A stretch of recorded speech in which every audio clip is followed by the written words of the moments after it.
जीता थुनता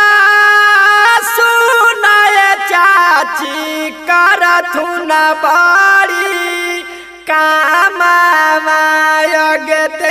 थुन खूब धे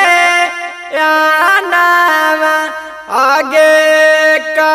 फोनवा करला पर चाची भेजा हाथुन गाड़ी आगे भेजा हाथुन गाड़िया जीता थुनता आगे चाची नाली गली बना बाए थुन आगे जीता थुनता आगे चाची कोलानी दिया